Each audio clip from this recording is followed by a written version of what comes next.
Amém?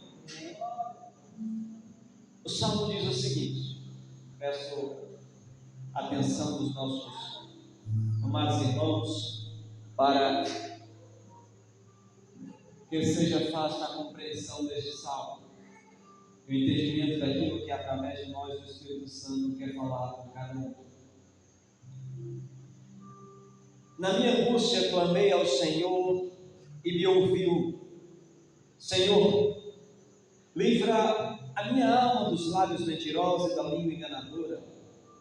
Que será dado, ou que será acrescentado, língua enganadora. Flechas agudas do poderoso, com brasas vivas de cedro. Ai de mim que peregrino em Meseque, que habito nas tendas de Quedar. A minha alma bastante tempo habitou com os que detestam a paz. Pacífico sou, mas quando eu falo, já eles procuram a guerra. Eu vou começar, irmãos, este salmo de trás para frente. No final, o salmista, a Bíblia e também estudos não confirmam exatamente qual é a época desse salmo, quando ele foi escrito, nem por quem ele foi escrito. Mas provavelmente esse salmo foi escrito numa época em que eles estavam exilados. Pode ser que seja, não vou dizer que foi. Mas independente disso, essa não é uma situação difícil da gente encontrar ao nosso redor. Principalmente ao nosso exemplo de nós cristãos evangélicos, quando nós começamos a seguir a carreira na vida cristã, começam as perseguições, você sabe? A família, vizinhos, parentes, entre outras pessoas ou entre outras perseguições que surgem. Jesus Cristo já nos tinha deixado avisado isso. No mundo tereis aflições. Essa questão, irmão, de passar por aflições, dificuldades, não é algo que só você passa. Não é algo que só você vive na sua vida. Isso é antigo, irmão. Desde que existiu o primeiro ser humano, já houve questões como essa. É tanto que você observa que a primeira família da terra, do primeiro casal, o pecado entrou. Na primeira família, houve a primeira morte. Por conta de esse tipo de dissensão, esse tipo de problema. O salmista, a Bíblia não vai colocar aqui algo que seja mentira, porque a Bíblia é a palavra de Deus, é a boca de Deus, inerrante. Como eu falei hoje pela manhã, pode existir alguma tradução que possa trocar alguma palavra e o sentido parecer um pouco diferente, mas existe a Bíblia fiel ao texto original. E a Bíblia, no seu contexto, ela tem um ensinamento verdadeiro e ele não muda. E ele fala aqui, eu digo essas palavras porque ele fala aqui o seguinte: pacífico sou. O que é uma pessoa pacífica? Uma pessoa pacífica é uma pessoa que tem paz, ela busca a paz e ela traz a paz. Isso é uma pessoa pacífica. Então ele diz: eu sou pacífico, eu sou uma pessoa da paz. E ele diz: quando eu falo, já eles procuram a minha guerra. São situações que nós passamos em nossas vidas. E irmãos, sendo bem sincero para os irmãos, hoje, no mundo que nós estamos vivendo, as pessoas elas estão cada vez mais sensíveis, cada vez mais sensíveis. Eu não sei se é uma má alimentação, pode ser uma mistura de uma coisa com a outra, ou consumo excessivo de redes sociais, de telas. No meu entender, eu coloquei essas duas situações porque eu acredito que seja isso. ser também nessa questão das redes sociais, a pressa, a celeridade. É tanto que hoje você usa uma rede social, ela tem que ter aqueles stories, que é algo rápido, ou o Reels chamado, né? Que são os vídeos rápidos que você fica passando assim. Se for em vídeo muito comprido, a pessoa sai, porque ela acha demorado, está demorando. E ainda tem a velocidade 1, 2, 3, para a pessoa acelerar, para poder escutar mais rápido. Estudos, irmão, quem faz faculdade, por exemplo, vai assistir uma aula do professor, que é online pelo YouTube, ele coloca na velocidade 2 a aula. Na sala de aula não tem como. Você tem como me colocar na velocidade 2? Tem não. Ou você me escuta até o final, ou então vai embora. Mas o que está gravado ali já está certo, né? O que vai ficar gravado já está certo. Então essas coisas, irmãos, parece que vai tornando o homem, o ser humano, impaciente. O ser humano parece que está ficando impaciente. E isso está mexendo com a cabeça do ser humano. É a mistura de muita coisa. Até para chegar em determinado lugar, a pressa para chegar, a velocidade do que você está usando. São poucos hoje os que querem ir numa bicicleta ou de pé até uma distância de 5 km de um lugar para o outro, por exemplo, né? De 2 km, 3, né?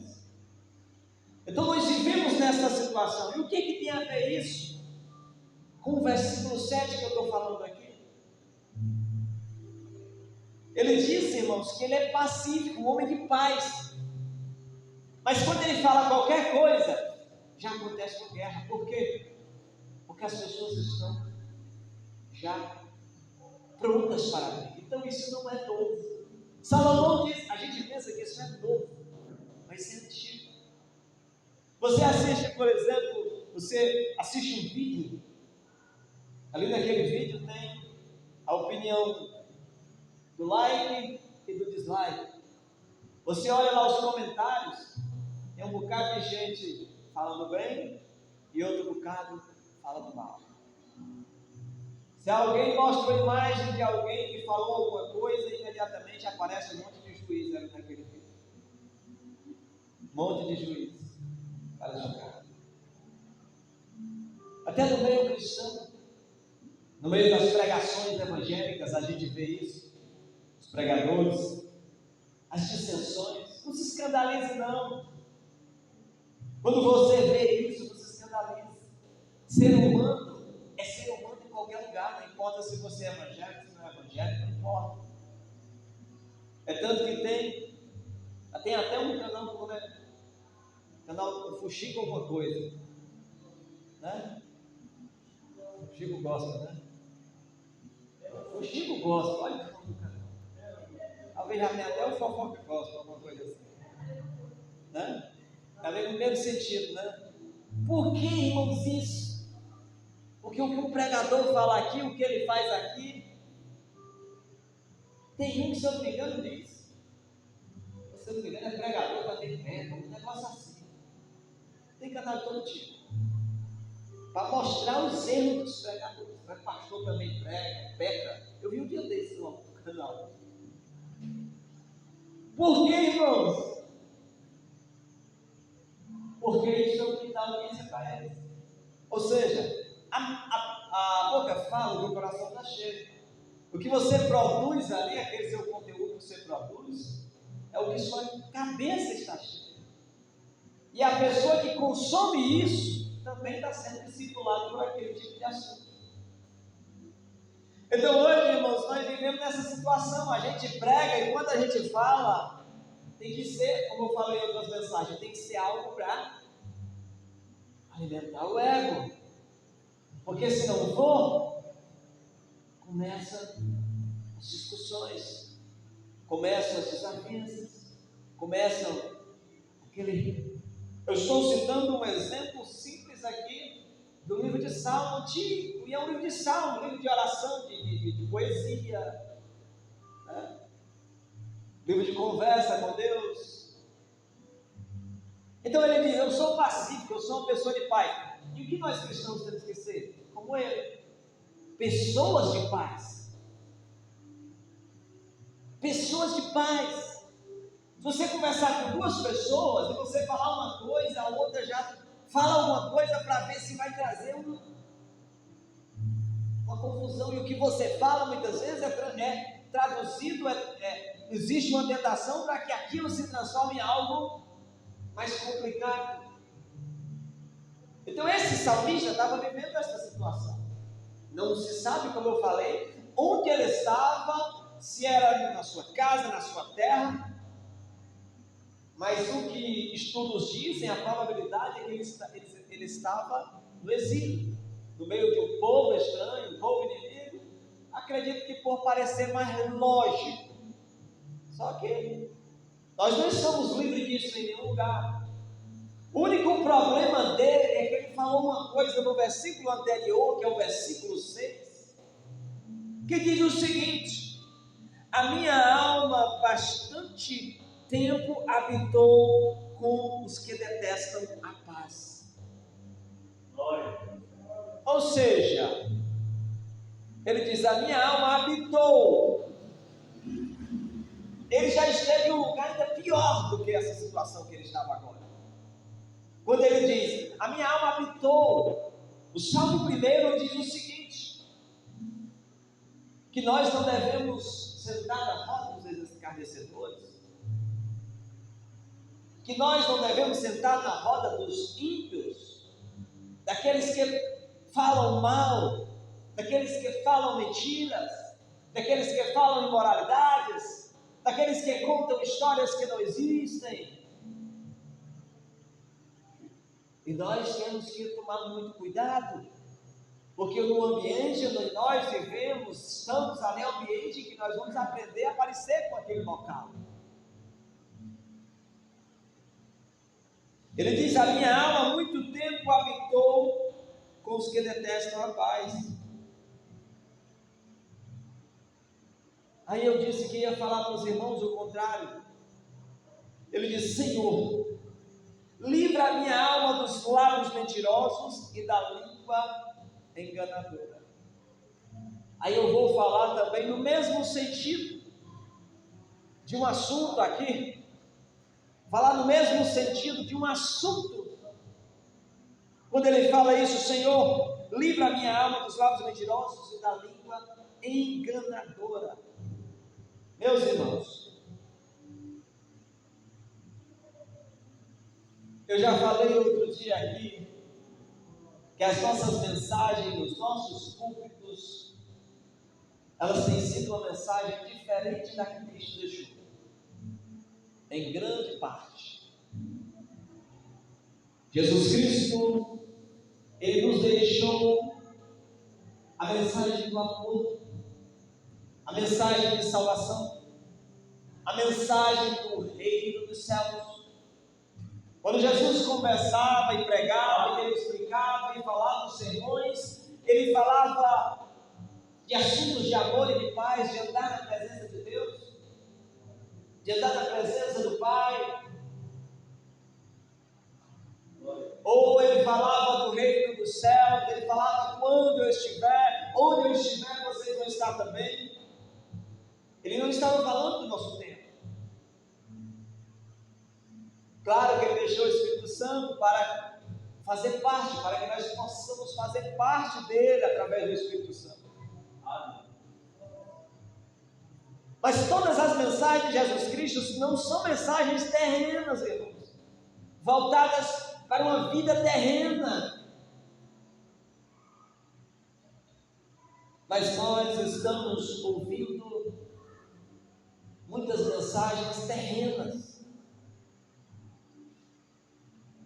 E por que eu estou falando desse assunto? O Senhor acabei de falar de: me livra, Senhor, dos lábios mentirosos e da língua enganadora. porque há pessoas que se dizem cristãos que pregam uma mensagem da palavra distorcida no nosso país. Pegam o sermão da montanha, por exemplo, pegam as parábolas de Jesus e transformam em ensinos financeiros, ensinos voltados apenas para a vida financeira, a regalia na terra. Claro que nós queremos ter uma vida de qualidade, uma vida estável, uma vida boa, uma vida financeira regrada, boa, claro. Mas o único problema é que no que decorrer dessa correria e desses ensinamentos que muitas vezes são trazidos para nós nos esquecemos da Nova Jerusalém. Da Nova Jerusalém.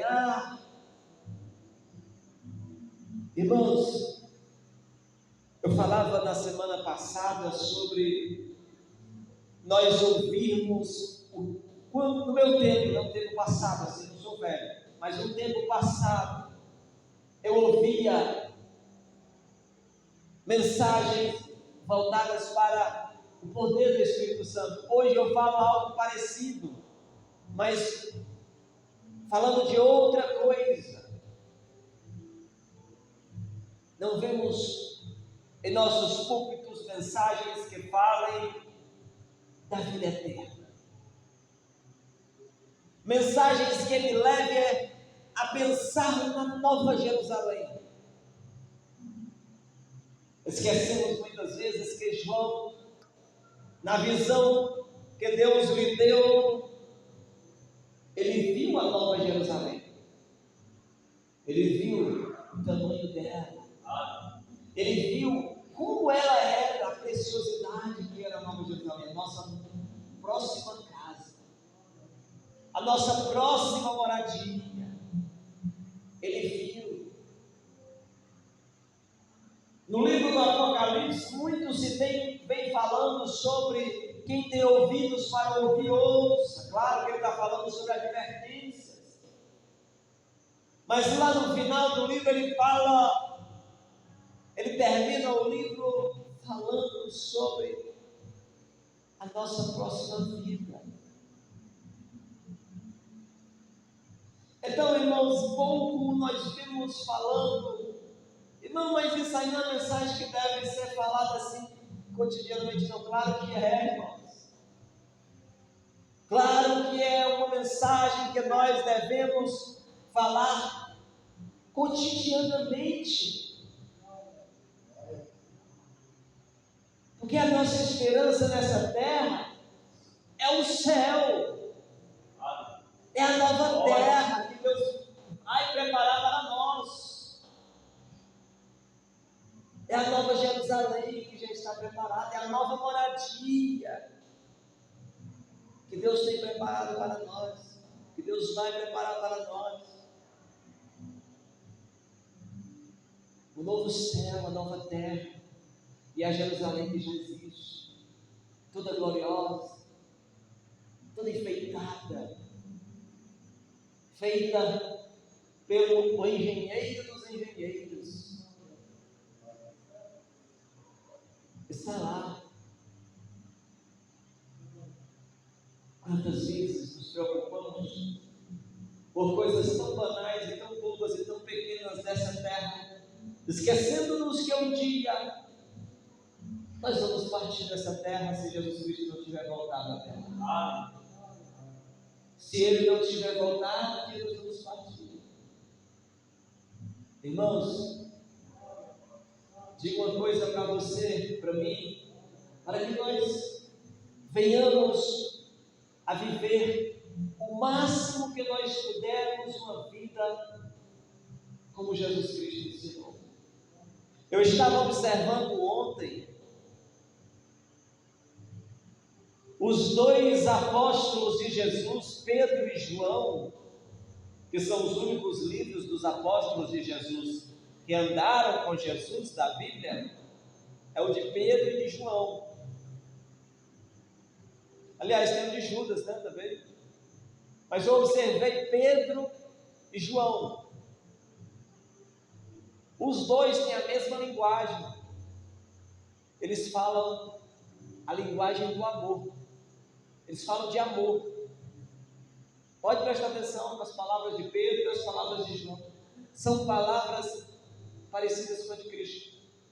Aí eu lembrei também de Tiago, irmão de Jesus, que também tem o livro dele, que ele não era discípulo, apóstolo, aliás, de Jesus, mas ele acompanhou a trajetória de Jesus Cristo. Eu fui observar também a mesma linguagem. Palavras de amor. Palavras de foco da nossa vida fraternal, com o propósito da vida eterna, como pensando na vida eterna.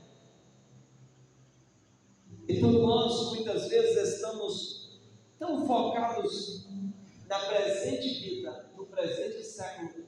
Paulo, em certo momento, ele fala: fulano me abandonou, amando o presente século. Ou seja, Deus tinha um ministério para essa pessoa, mas alguma coisa, alguma oferta que ele recebeu, alguma proposta de carreira, alguma proposta financeira, tirou essa pessoa do caminho do seu ministério. E Paulo chamou isso de amar o presente século.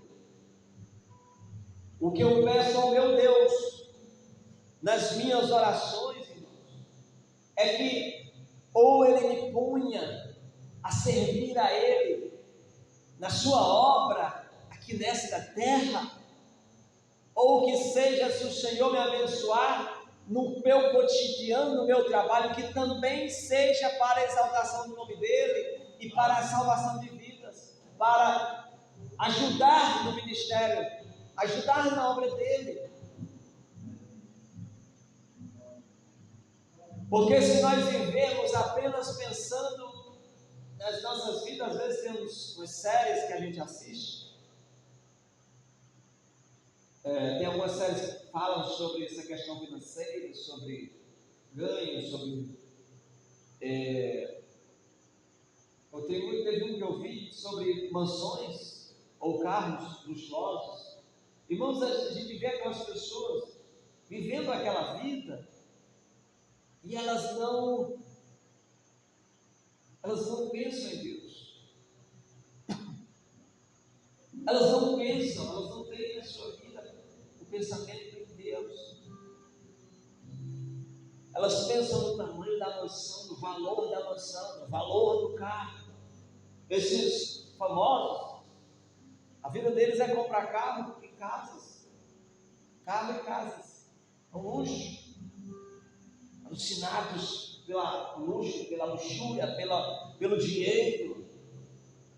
A luxúria já é outra coisa, mas é alucinados pela luxúria, pelo dinheiro, pela fama, pelos bens materiais. Se nós tivéssemos tanto desejo pela vida eterna, pelo céu, pela nova Jerusalém, pela nova terra que Deus tem separado e preparado para nós viveríamos o melhor que o Espírito Santo tem a oferecer para cada um. Aleluia. Nós seremos mais cheios do poder, mais cheios da virtude do Espírito. Entre pessoas chegam para você, olha só, é fácil eu perguntar para você o que você prefere: um carro, uma casa ou um dom do Espírito Santo que você vai usar para ganhar almas. Se Deus chegar, claro que Deus abençoa a nossa vida na vida financeira. Eu não estou colocando o irmão entre a cruz e o punhal, não. Mas muitas pessoas nesta terra, e eu não falo só de pessoas mundanas, eu digo pessoas do nosso meio, Se chegar para ela uma proposta, como foi o caso do que abandonou Paulo, aliás, pode ter sido o caso do que abandonou Paulo, ele diz assim: como é que está a sua vida aí? Está sofrida? E o Espírito chegar e dizer assim: eu te ofereço um dom, e esse dom vai ser um diferencial na tua vida cristã. Tu não vai ter muita coisa, mas tu vai ter um dom, e esse dom vai ser a maior riqueza, porque a vida eterna está garantida. Amém. E chegar, irmãos, uma oferta do mal, dizendo assim: olha, amanhã, se você não for por esse caminho aí, tem para ti um carro bom, um emprego com condições de você cuidar de tudo que você precisar, ganhando muito, uma casa boa, grande para você morar, tanto de quarto que você quiser, um jardim, área de garagem, espaçozinho para você guardar 2 carros. Se quiser 2 carros também você ganha. Um espaçozinho até para botar um sítio, para fazer uma plantação. Amanhã você já pega tudo isso, a chave de cada um desses itens que eu acabei de falar. Irmãos, muita gente preferiria a segunda opção. Muita gente. É fácil eu perguntar e alguém dizer: não, prefiro não. Mas na hora da decisão, irmão, Judas estava do lado de Jesus o tempo inteiro, roubava as ofertas, e ele preferiu vender Jesus. Irmão, preferiu vender Jesus, foi pior.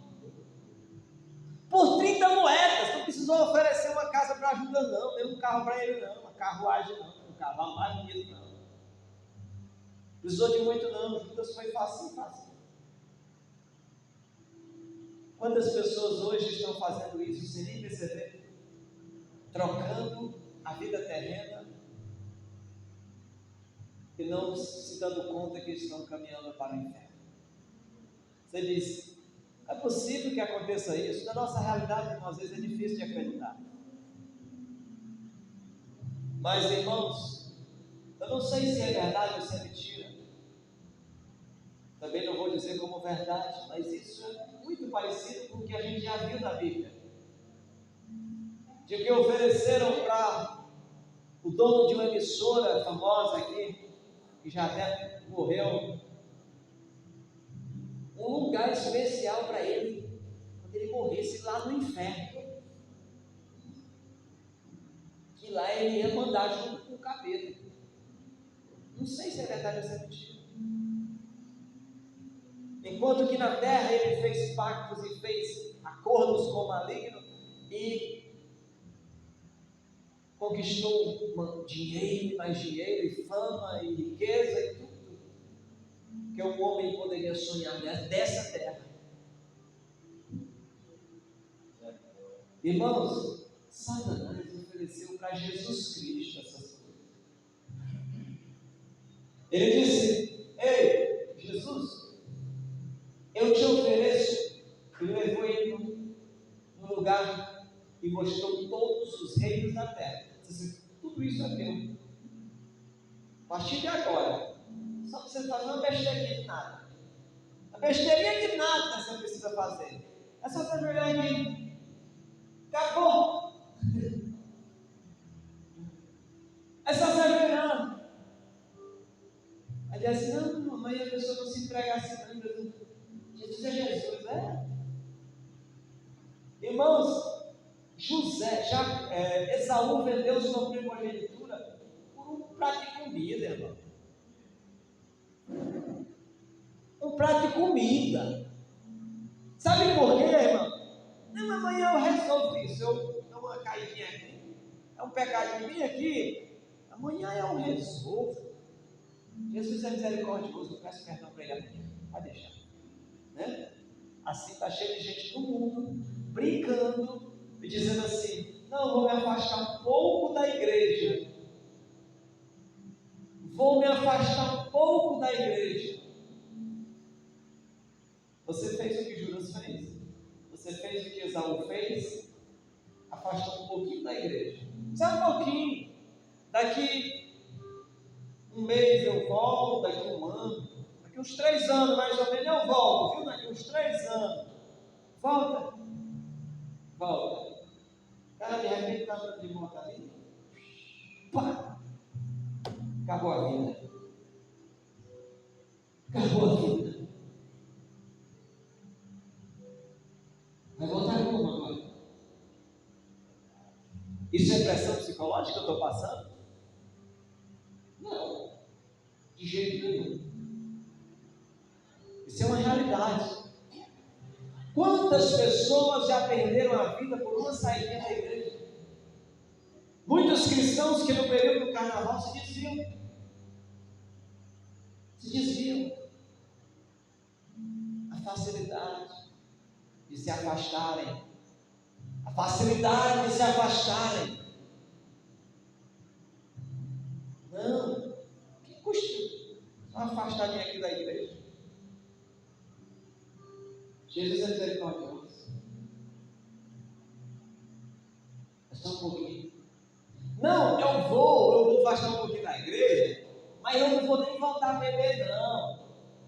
Nem voltar a fumar, não. Nem vou voltar também a fazer as coisas imorais. Não, vou não. É só ficar em casa um dia. Ou ficar até sendo crente lá em casa. Vai. Experimenta para ver se consegue. Se uma semana você vai estar bem fraquinho.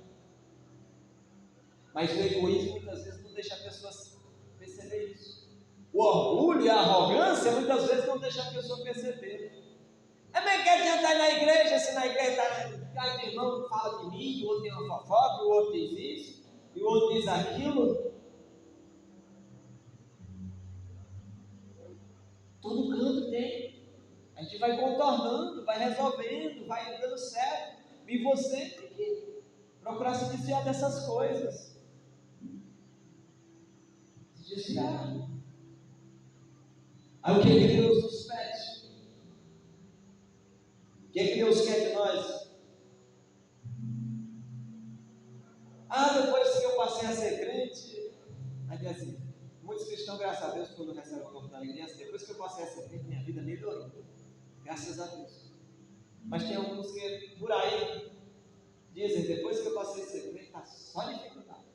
Às vezes, na frente da gente, ele diz, não, está tudo bem. Mas quando vai orar, Deus, eu não sou crente, eu não passei, eu só estou vendo luta, só estou vendo dificuldade. A pessoa diz assim, deixa eu ser crente um pouquinho, para menos perseguição, essa luta, adoro.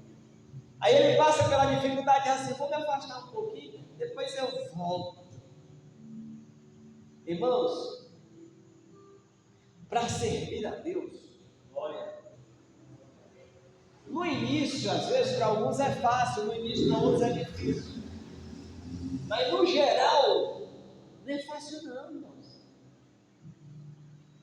Não é fácil não. Você livrar a sua vida do mal, das tentações, dos desejos, não é fácil não. Que desejos? Frutos da carne. O quê? Tudo, cobiça, orgulho, vaidade, inveja. Tudo isso. Às vezes os cristãos dizem assim, mas eu não ando, tenho desejo pelo mundo, tenho desejo pela carne, tenho desejo pelas coisas do pecado, nem sofro tentação.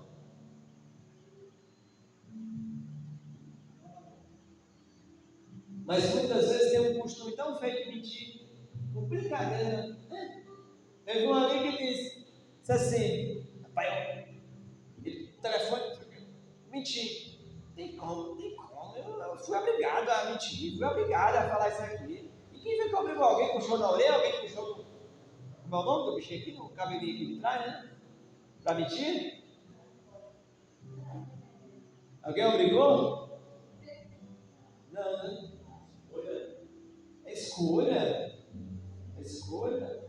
Se você está sendo obrigado a mentir, você está no lugar errado.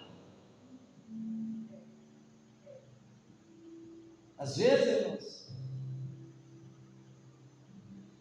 a gente está até falando hoje da escolinha, e a gente tem que suportar os mais fracos na fé, que é quem?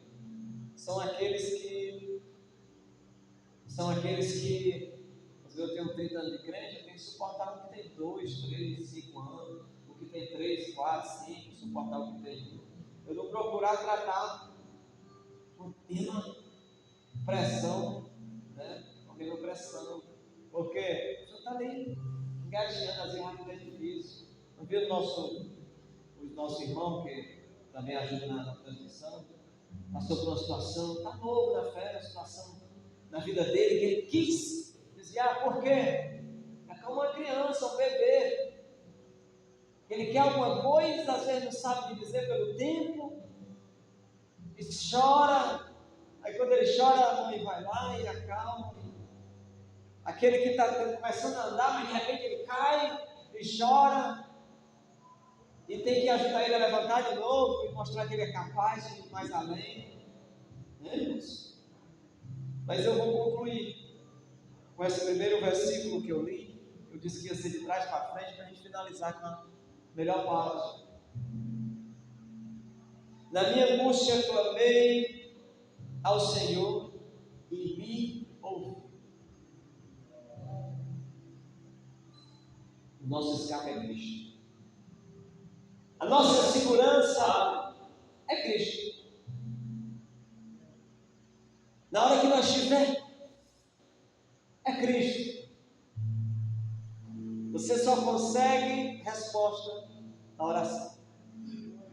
Você só consegue resposta falando com Deus. Amém, meus irmãos? Então, que Deus venha abençoar a cada um. Aos irmãos que vão assistiram, que Deus abençoe as suas vidas. Né? Os irmãos que estiverem assistindo, no dia que quiserem entregarem aos que ainda não são cristãos a vida a Jesus Cristo, é só falar. E a gente faz a oração à distância, né? O Fabiano está acompanhando aí, né? Faz a oração de entrega à distância. E estamos aqui para a honra e glória de Jesus Cristo. Só uma coisa